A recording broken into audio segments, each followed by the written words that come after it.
Hello mga kabibig! Welcome back sa rin bagong YouTube channel. Ito ang pinakamaingay na YouTuber sa balat ng YouTube. Ako si Kabibig, maglebak-lebak na ta with evidence.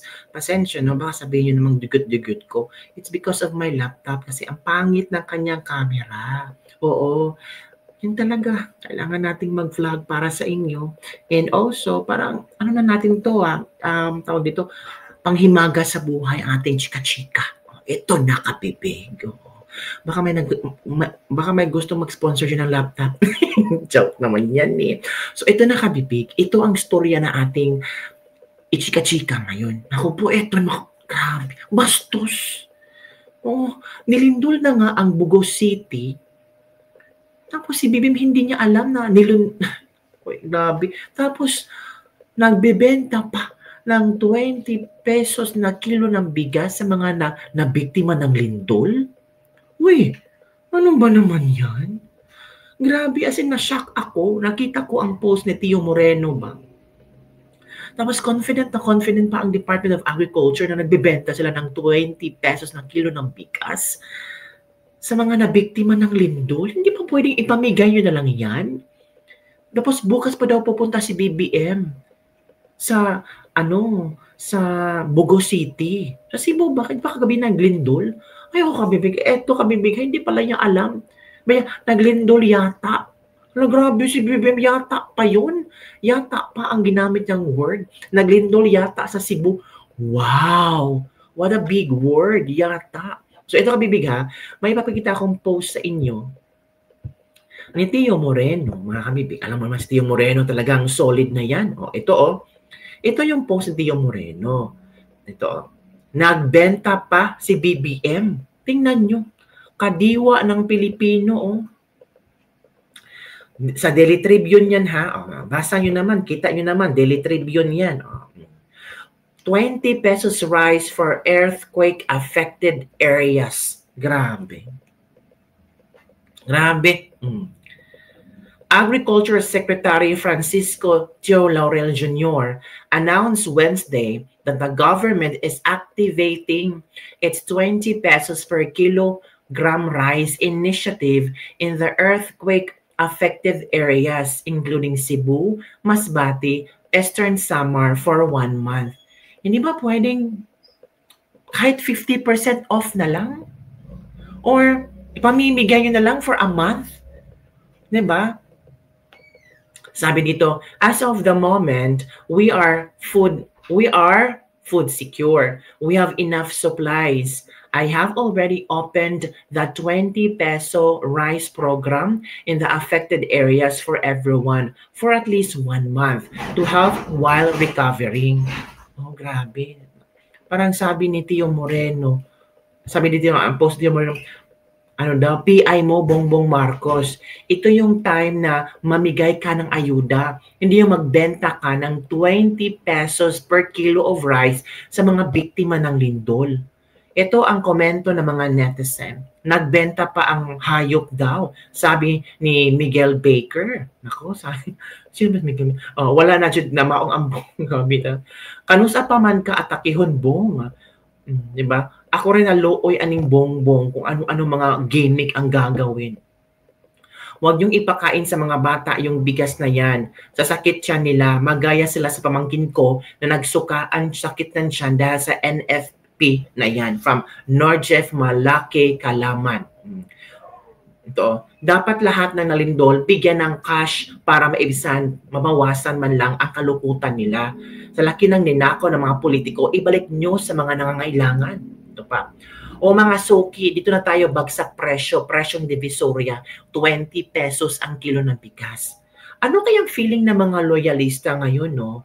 Na BBM every time na ingon-ani makita or mabasa nila ng grabe. Nasalanta, na biktima pa ng ng lindol, sila pa ang bibentahan ng 20 pesos na kilo ng bigas. Sila pa tiba-tiba ang bulsa. Nagnegosyo pa sila. Baliktad talaga ang utak ni Marcos kung saang may sakuna sa kabinentahan pa ng pansamantala noong eleksyon, di ba? Yun ang mga komento ng ating mga netizen, mga kabibig, na talagang nagalit sila. Grabe naman. Talaga ba pagbebentahan niyo ang tao ng 20 pesos na kilo ng bigas sa panahon na kailangan nila ng ayuda? Ito ang time na ngayon. Tapos ito maaring bumili senior citizen, Pantawid Pamilya Pilipino Program, PWD, solo parents. Paano kung hindi sila part nito? So hindi sila makakabili? Grabe naman mga kabibig. Parang nakakabuwisit lang na ito yung makikita natin na yung mga biktima ng lindol, binibentahan ng 20 pesos per kilo na bigas. Dapat sana, binigay na lang. Kahit 1 month, kahit may specific, per kilo per week. O ito, bibigyan namin 20 or 15 kilos per week or 20 kilo per week or kahit 25 kilo per month. Kung gano'n na lang ba, at least na lang maibsan yung gutom nila. Mas happy sila na yan ang makita nila na ay may ginagawa ang gobyerno sa panahon ng sakuna, sa panahon ng like for example lindol, nangangailangan kami ng tulong na para makabangon man lang kami, may gagawin ang gobyerno kahit bigas, pero ito binentahan, grabe, hindi nahiya. Baka bibig, grabe naman. O eto pala, hindi pala alam ni Bongbong Marcos na may lindol. Grabe. O eto ito ang video ni Bongbong Marcos. Nangyari ito sa Masbate. Pumunta si Bongbong Marcos sa Masbate para personal mag-abot ng ayuda sa Masbate City. At na-talk niya about sa lindol. Pero hindi siya sure kung may lindol. So ito kabibig makinig tayo kay Bongbong Marcos. Grabe.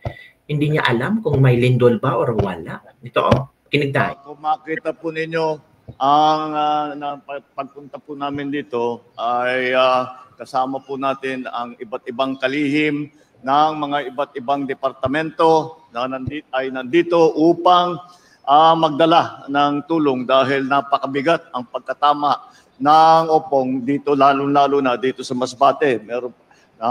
Marami pa tayong ginagawa doon sa nakaraan ng bagyo. Hindi pa tayo tapos doon sa nakaraan ng bagyo. Tinamaan na tayo ng panibagong bagyo. Tapos may lindol pa yata.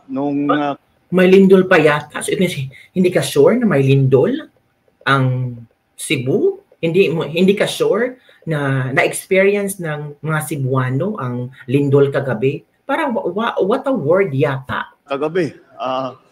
Kung makita po ninyo ang karaan ng bagyo, tinamaan na tayo ng panibagong bagyo.